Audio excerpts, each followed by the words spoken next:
boy à.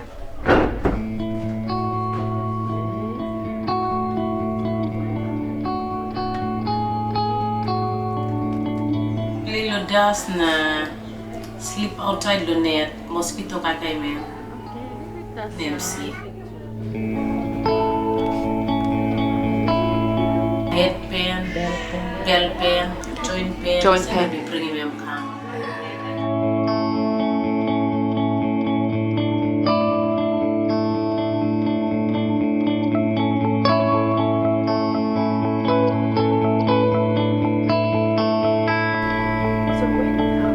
For me, understanding malaria and ways that we can possibly intervene against malaria is sort of all about the people. It's only through research like the research that we're doing now that we can generate evidence that can go before National Department of Health and help them decide what's the most cost-effective treatment to prevent malaria in these really vulnerable groups in Papua New Guinea. That's what drives me to be here doing this.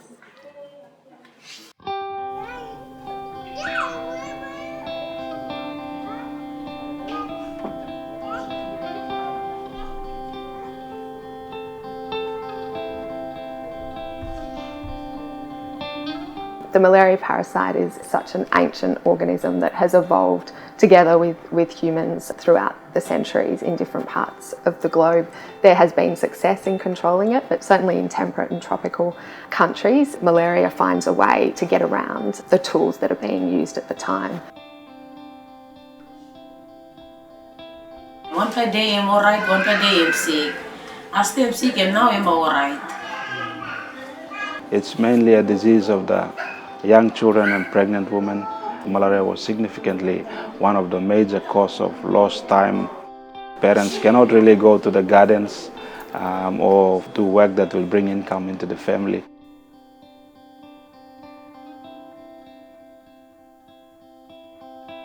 Researchers from the Walter and Eliza Hall Institute of Medical Research have worked with researchers here for the past 40 years. We've been able to show that even though the prevalence of malaria has declined, the number of people that are now infected without showing symptoms is very high.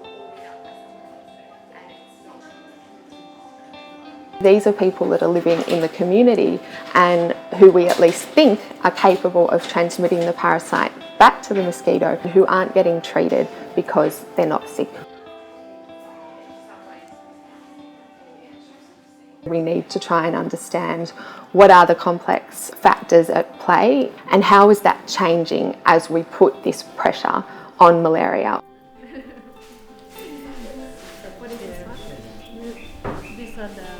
We're actually screening children at schools and at health centres, and if they are infected with malaria parasites in the absence of symptoms, we bring a sample of their blood back to the lab and we feed that to the mosquitoes and then study whether or not the parasites in their blood are capable of infecting mosquitoes and therefore sustaining transmission.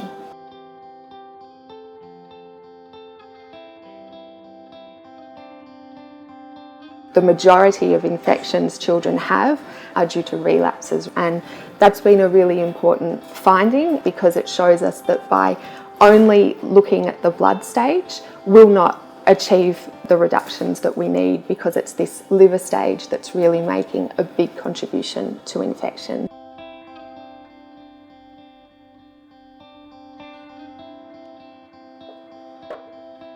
What partners like WeHi really bring to the table is the ability to do all of this really detailed molecular work alongside the clinical epidemiology.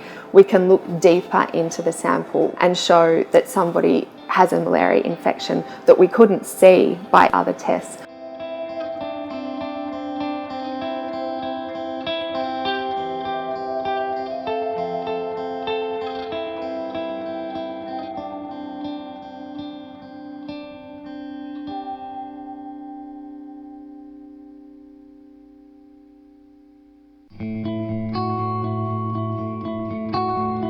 Being here for 6 years has also allowed me to really see how fast something like malaria can change when you do intervene against it, and how absolutely necessary it is to be conducting research alongside public health programs.